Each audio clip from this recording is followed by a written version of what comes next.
बड़ी खबर में स्वागत है और हम बात करेंगे अब टिहरी लोकसभा सीट की उत्तराखंड के टिहरी लोकसभा सीट की अगर हम बात करें तो राज परिवार का काफी बीजेपी ने राज परिवार की ही माला राज्य लक्ष्मी साह पर भरोसा किया है।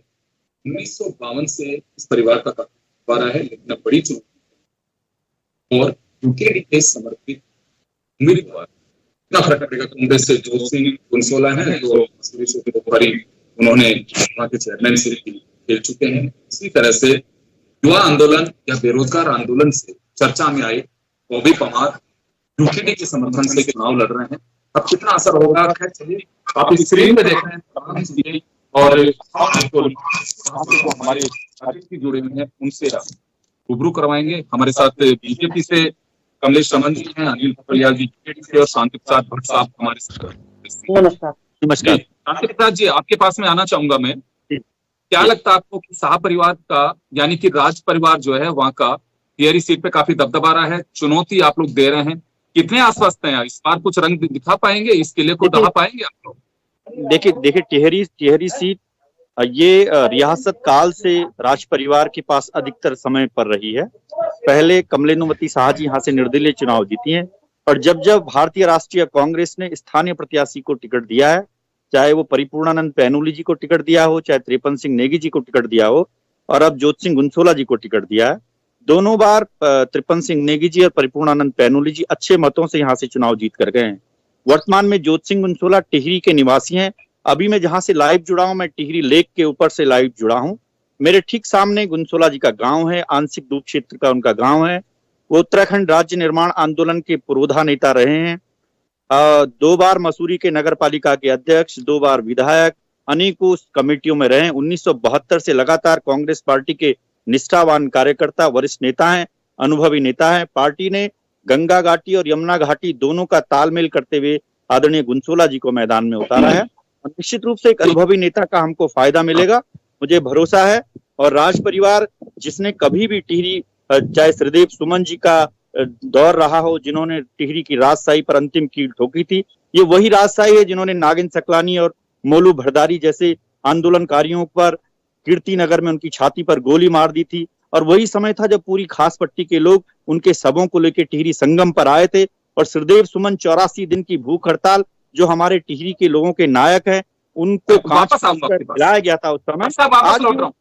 मनों में है जी भट्ट साहब वापस लौट रहा हूँ। अनिल जी के पास जाना चाहूंगा। अनिल जी आंदोलन की बात की, राज्य का जब विभाजन उत्तर प्रदेश से अलग हुआ तो उस वक्त के लिए अभी जो शांति प्रसाद जी कह रहे हैं कि उस आंदोलन के पुरोधाओं में से एक रहे हैं जोत जी, तो आपको लगता है कि आपने बॉबी पवार जी का समर्थन किया है? आप लोगों की आइडियोलॉजी तो कायदे से वही है कि उत्तराखंड का जो विभाजन था उसमें आप लोगों ने लड़ाई लड़ी है, तो रास्ता आपने बदला क्यों? या कांग्रेस से आप लोगों का आइडियोलॉजिकली नहीं बैठ पा रहा था, या बॉबी पवार जो है उनके साथ में आप जाना चाह रहे थे? नहीं, देखिए हम किसी के साथ नहीं गए हैं, ना हम किसी के साथ जाएंगे, ना हम दल बदलू है। क्षेत्रीय दल है, इसने राज्य, समृद्ध राज्य और पृथक राज्य की मांग की थी। किसका कितना योगदान रहा है, तो आज राज्य के पृथक राज्य की जो मांगे थी उत्तराखंड क्रांति दल ने शीर्ष पर रहकर नेतृत्व किया है और आंदोलनकारियों के साथ रहकर किया है। हमारे बीच से कई लोग ऐसे हैं, हमारी पार्टी के, हमारे क्षेत्र के जो हैं, जो उत्तराखंड क्रांति दल से जुड़े रहे, शहीद हुए हैं। और मैं नहीं समझता हूं कि जिनका नाम ये ले रहे हैं, मैंने कभी नाम सुना भी नहीं, क्यों, मैं खुद आंदोलनकारी हूं। कहाँ इनकी भागीदारी रही होगी, कहाँ पे रही होगी, और किस शीर्ष पर नेतृत्व किया होगा, किस जगह पे इनका रहा होगा, वो मैं नहीं जानता। जहां तक रही बात उत्तराखंड क्रांति दल की, तो उत्तराखंड क्रांति दल को प्रदेश ही नहीं, संपूर्ण जितने भी भारतवर्ष में राज्य हैं वो जानते हैं कि एक क्षेत्र का ऐसा दल है जिसने राज्य के गठन में बड़ी शहादत और बलिदान दिया है। आज इस मुकाम पर राज्य है, भले ही हमारे पास हम सत्ता में रहे हैं 2 बार, दोनों उसके साथ में, लेकिन हमारे तो 4 विधायक 2 विधायक रहे, इनके तो 32, 34, 36 विधायक रहे। तो आज 23 वर्ष का उत्तराखंड पूरा हो गया और इतनी बड़ी शहादत, इतना बड़ा आंदोलन इन्होंने किया उत्तराखंड के लिए, तो मैं तो नहीं समझता हूं जो मुद्दे आज ज्वलनशील खड़े हैं वो बरकरार रहने चाहिए थे। आज बेरोजगारी दर जो है चरम सीमा पे है। 2000 से पहले जब हम उत्तर प्रदेश में थे तब की मैं बेरोजगारी संख्या दर बताऊं और आज की बताऊं तो जमीन आसमान का फर्क है। इससे तो बेहतर ये था कि हम लोगों ने जो शहादत और बलिदान दिया है उत्तराखंड क्रांति दल ने, ये ठीक था कि उत्तराखंड राज्य उत्तर प्रदेश में ही रहता, क्योंकि अभी इसका जवाब जो मूलभूत सुविधाएं हैं कमलेश समन जी जवाब देंगे। अनिल जी कमलेश समन जी जवाब देंगे, क्योंकि भट्ट साहब की और आपने दोनों ने सवाल खड़े किए हैं। रोजगार बड़ा मुद्दा है, डबल इंजन की सरकार की बात कर रहे हैं। कमलेश जी, डबल इंजन की सरकार है और ट्रिपल इंजन की बात की जाती है, क्योंकि यूपी, उत्तराखंड और दिल्ली तीनों जगह आपकी सरकार है, यानी कि यूनियन में जो गवर्नमेंट है वो आपकी है, हमारा फेडरल सिस्टम है। तो यहाँ कुछ सवाल खड़े हुए हैं बेरोजगारी को लेकर के भी, राज परिवार पे भी सवाल खड़े किए गए हैं, फिर आप लोगों ने राज परिवार पे ही भरोसा किया है। और ये दावा है भट्ट साहब का कि जब राज परिवार के सामने भी अगर लोकल प्रत्याशी को कांग्रेस ने टिकट दिया है तो उसने जीत दर्ज कराई है। जी कमलेश सबसे पहले तो मैं माननीय प्रधानमंत्री जी का आपको सबको राम राम भेजती हूँ, क्योंकि कल प्रधानमंत्री जी ने कहा था सबको राम राम करनी है, मेरा राम राम स्वीकार करें। दूसरी बात, अभी जय सिया राम, जय सिया राम। जैसे अभी सभी हमारे भाई कह रहे थे, इन सबको भी मेरा बहुत बहुत प्रणाम है। जैसे राजशाही की अभी बात करी कि राजशाही परिवार जो है लगातार ज्यादा समय तक सरकार सत्ता में रहा है और उनके सांसद यहाँ टीवी लोकसभा से बनते चले गए हैं राजशाही परिवार से। पहले की बात करो तब भी और आज की बात करो तब, मुझे लगता है कि मुश्किल से 2 या 3 बार ऐसा चांस आया कि जिसमें किसी और को यहाँ से सांसद बना करके भेजा गया, चाहे उसमें कांग्रेस के हो, माननीय विजय बहुगुणा जी उस वक्त कांग्रेस के थे, तो वो जीत करके यहाँ से गए उपचुनाव में भी और वैसे भी। लेकिन राजशाही परिवार का एक लंबा अंतराल रहा है, क्योंकि एक वो ऐसा परिवार है जहां पर आज भी बद्रीनाथ केदारनाथ के लिए वहां से तेल जाता है राजशाही परिवार के लिए। राजशाही परिवार के घर से पिड़ाई करके तेल जाता है दीप प्रज्वलित करने के लिए, पूजा पाठ करने के लिए। तो आज भी उस राजशाही परिवार को टीवी का जो जनमानस है वो मानता है, क्योंकि उनका जो पारिवारिक जो टीवी से जो लगाव है, जो उनका काम करने का तरीका है, मुझे लगता है कि टीवी लोकसभा की जो प्रबुद्ध जनता है वो उनको उसी नजरिए से देखती है। और इस बार भी पूरा भरोसा है वो माननीय रानी जी के ऊपर करेगी। इस प्रदेश की जनता, हमारी जो टीवी की जनता है, प्रबुद्ध जनता, देखिए रानी जी का अपना एक खुद का एक कद है, खुद का एक रुतबा है। तो मुझे लगता है कि आज प्रदेश और देश इस ओर देख रहा है कि यहाँ से युवाओं को आगे बढ़ाना है, महिलाओं को तरक्की दिलानी है, इस प्रदेश की जो हमारी मूलभूत सुविधाएं उनको हम लोगों ने उन सब चीजों से निजात दिलाना है, उन कामों को करना है हमने। मुझे ऐसा लगता है कि इस बार का जो चुनाव होगा वाकई बहुत ही दिलचस्प होगा। रानी जी यहाँ से तीसरी बार जीत कर एक बार फिर संसद में जाने वाली, क्योंकि पहली बार ही ऐसा नहीं हुआ कि बार बार यहाँ से टीवी से, अभी 2 बार की बात है जिसमें भारतीय जनता पार्टी ने महिला को टिकट दिया, क्योंकि अभी तक यूकेडी से भी कोई कैंडिडेट नहीं है और कांग्रेस ने भी किसी महिला को टिकट नहीं दिया, क्योंकि ये आंदोलनकारी हमारा प्रदेश है, जिन्होंने आंदोलन से महिलाओं ने इस प्रदेश को लेने का काम किया, जीतने का काम किया, लाठी डंडे खाए। तो मुझे लगता है कि यहाँ के जो जनमानस है वो रानी जी को हो सकता है कि 5 सीट में अकेली एक महिला कैंडिडेट है जिसको टिकट दिया है। मैं वापस लौटूंगा, मैं भट्ट साहब के पास में जाना चाहूंगा। भट्ट साहब, राज परिवार के प्रति लोगों की आस्था है और राज परिवार के प्रति आस्था या रेस्पेक्ट यूं नहीं है, इनका साफ कहना है, कमलेश रमन जी का दावा है कि वो बनाई गई है, किसी से बाइज्ड नहीं है, लोगों का इसी तरह से प्यार जनता को भी वो देते हैं, इसी वजह से राज परिवार को हमेशा चुनते आ रहे हैं लोग। और महिला की जो बात है, अकेली सीट है जिसपे बीजेपी ने टिकट दिया है टिहरी से। देखिए, महिला कोई भी हो, केवल राज परिवार नहीं, हमारे लिए तो हर महिला सम्मानित है। वो हम हर महिला हमारे सर माथे पर, हम उनको सैल्यूट करते हैं। हर महिला का देश में सम्मान है। हम रूल ऑफ लॉ में हैं, विधि के शासन में हैं। और राज परिवार की जो आपने सम्मान की बात की, सम्मान अपनी जगह सबका है। और मेरी बहन ने जो बद्रीनाथ जी की बात कही, मैं याद दिला दूं बहन, जब जब चार धाम के कपाट बंद रहते हैं, बद्रीनाथ जी के कपाट बंद रहते हैं, तब तब राज परिवार की हार निश्चित होती है। इस बार कपाट बंद है तो हार निश्चित है, ये आप मान कर चलिए। और चलिए, आप मैं इसी तो पे भरोसा है आपको, आपको मैं इसी पदवंती पे भरोसा है। मैं यहाँ लोगों में चर्चा है ये बात की, जो कम से कम क्षेत्र में भट्ट जी ने आपको की बात तो करी, कम से कम मैं आज क्षेत्र गर्म में हूँ, आस्था मैं वो की बात बात तो कह की रहा भट्ट जी का, धन्यवाद। मैं क्षेत्र में हूँ इसलिए वो बात कह रहा हूँ। दूसरी बात, जोत सिंह गुंसोला जी की बात आई, आपने बाटाघाट का जो उत्तराखंड राज्य का एक कांड हुआ था, मसूरी गोली कांड हुआ था, गुंसोला जी का घर मसूरी के उसी मसूरी जहां गोली कांड हुआ था उसी के सन्निकट है, तो इसलिए ये नहीं कहा जा सकता कि उनको कौन नहीं जानता है। मैं स्वयं राज्य आंदोलनकारी हूँ, और हमारी हरीश रावत जी की सरकार ने जब आंदोलनकारियों का चिन्हित किया, 7,500 से अधिक आंदोलनकारियों को पेंशन लागू किया है।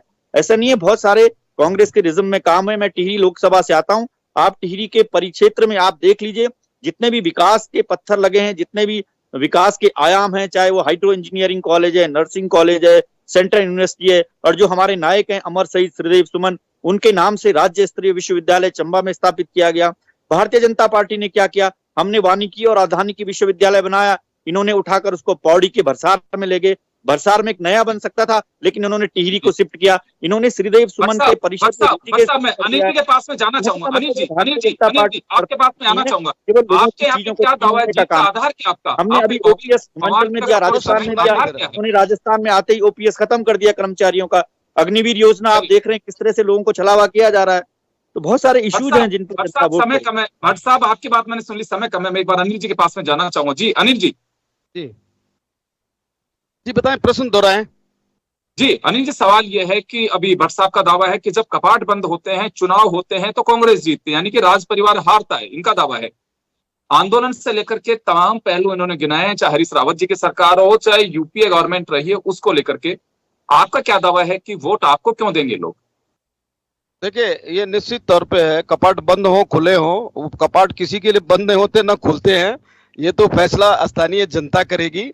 रहा सवाल, अगर ये चाहे कांग्रेस हो भाजपा हो, अगर इतना काम महारानी जी ने वहां पे किया होता, तो युवा वर्ग जो है, युवा वर्ग बॉबी पंवार जिसने उत्तराखंड क्रांति दल को ही चुना समर्थन के लिए, तो आप वहां से पता लग सकते हैं, हमारी रैली थी। हरिओम भट्ट है एनएसयूआई के जिला अध्यक्ष, वो भी बॉबी भाई के साथ जेल में गए हैं उस आंदोलन को जो बॉबी पंवार का समर्थन रहा है परसों 10 तारीख को, उस जन सैलाब को देख करके टिहरी की जनता या जितने भी हमारे जनपद हैं बाकी, उन सब में हलचल है, और निश्चित है कि राजनीति में एक नई हलचल उत्पन्न हुई है, क्योंकि युवा वर्ग है और युवा वर्ग को समर्थन प्रत्येक व्यक्ति दे रहा है। अब किसी की भी रैली निकली हो तो हमने उस तरह से किसी को गंभीरता से लिया नहीं। रहा सवाल राम महारानी जी का, जो आपने प्रश्न पूछा, महारानी जी का संसदीय क्षेत्र में कितनी भागीदारी रही है, 5 वर्षों ने कई बार वो सांसद रही है, और कितना उनका संसदीय क्षेत्र का खर्चा सीधे जनता से कितना संवाद रहा है, और कौन लोग, कितने लोग उनको जानते हैं अच्छी तरह से भली भांति, जबकि मैं पॉलिटिशियन भी हूं और मुझे कम से कम 30-35 अन्य प्रोफेशन में भी हो गया, पर मैंने महारानी महारानी जी का कभी दर्शन तक नहीं देखा। कभी आती थी तो वीआईपी के तौर पर आती थी, और जिस क्षेत्र से मैं हूँ, जिस जनपद से मैं हूँ, वो लगा हुआ है टिहरी डिस्ट्रिक्ट, सबसे बड़ी बेरोजगारी जनपद टिहरी में है। और अनिल जी, एक सवाल और है मेरा, अनिल जी समय कम है, एक सवाल है मेरा, अनिल जी सवाल है, प्रधानमंत्री जी ने एक दिन पहले कहा, जिसका राम राम अभी किया भी इन्होंने, कमलेश जी ने कहा कि जनता के बीच जाना, मैसेज देना कि मोदी जी ने आपको संदेश भेजा, इसका कितना असर है पब्लिक पे? देखिए, जय श्री राम ये नहीं बुलवाएंगे, जय श्री राम मैं भी सनातनी हूँ, जय श्री राम तो मैं भी बोलता हूँ, जय श्री राम शांति प्रसाद भट्ट जी भी बोलते हैं, जय श्री राम तो भगवान का नाम है। माननीय प्रधानमंत्री, यशस्वी प्रधानमंत्री जी, ये भाजपा थोड़ी सिखाएगी कि जय श्री राम बोलिए। हम सनातनी है, हिंदू ब्राह्मण है, हम जय श्री राम, इससे कोई प्रभाव नहीं पड़ने वाला। राम का नाम लेने से सिर्फ इतना जरूर है कि स्थानीय जनता इमोशनल हो सकती है, लेकिन कार्यों की समीक्षा नहीं होगी। अनिल जी, कमलेश जी। जी जी देखिए, जिस तरीके से अभी हमारे दोनों भाइयों ने बताया और बोले भी इस बात के लिए, और उन्होंने कहा कि रानी जी, देखिए क्या राष्ट्रीय लेवल पे काम करना जो जरूरी है सांसद को, या वहां पर आना जरूरी है? आपने कहा कि उन्होंने काम नहीं किए। देखिए, उनका वहां जनता के बीच में जाना इतना जरूरी नहीं जितना काम जरूरी है। आपको काम जरूरी है कि या खाली महारानी जी के दर्शन करने जरूरी है, सिर्फ इतना ये दोनों बता दें। उन्होंने काम किया, सांसद है, क्षेत्र के सांसद है, तो संसदीय क्षेत्र में होना चाहिए। मैं काम गिनवा देती हूँ आपको। और ग्रामीणों में वहाँ वो पहुंची, नेशनल हाईवे बल्लूपुर से कोटा साइड तक उन्होंने बनवाया। मैं आपको काम गिनवा रही हूँ, आपने कहा ना कि वो नहीं आई, चलो नहीं आई। बहन जी वो क्षेत्र की सांसद 30 सेकंड में वाइंड अप करना है मुझे, 30 सेकंड में वाइंड अप करना, अपनी मूल बात बता दीजिए आप। यमुनोत्री धाम से भक्तों के लिए सुगम यात्रा उन्होंने करवाई। जल जीवन मिशन का अंतर्गत के तहत उन्होंने वहां पर योजना पहुंचाई। टिहरी, उत्तरकाशी, देहरादून जनपदों में दूरस्थ क्षेत्रों में मोबाइल टावरों को उन्होंने पहुंचाया। वैश्विक जो महामारी हमारी कोरोना काल की चली थी, उसमें उस समय उन्होंने दवाई से लेकर के तमाम कोरोना काल में नदारद। चलिए मैं माफी चाहूंगा, समय का अभाव, मैं रोकना चाहूंगा तमाम अतिथियों को, मैं रोकना चाहूंगा। कमलेश रमन जी, मैं रोकना चाहूंगा आपको भी, मैं रोकना चाहूंगा। तो चले हम टिहरी लोकसभा सीट की बात कर रहे थे, जहाँ से राज परिवार की राज्य लक्ष्मी साहब चुनाव लड़ रहे सांसद हैं, लेकिन आरोप यह है कि महल से महारानी निकलती नहीं है और कांग्रेस इस भरोसे में है कि जब पट बंद होते हैं और चुनाव होते हैं तो कांग्रेस फतह करती है। अब देखना है इन तमाम चीजों का असर कितना होगा और मोदी जी के संदेश का भी इफेक्ट आएगा कि नहीं आएगा, ये तो 4 जून को जब परिणाम सामने आएंगे तभी पता चल पाएगा। आप सभी का बहुत बहुत शुक्रिया और उत्तराखंड की सियासत में इतना ही। दीजिए इजाजत, नमस्कार। नमस्कार।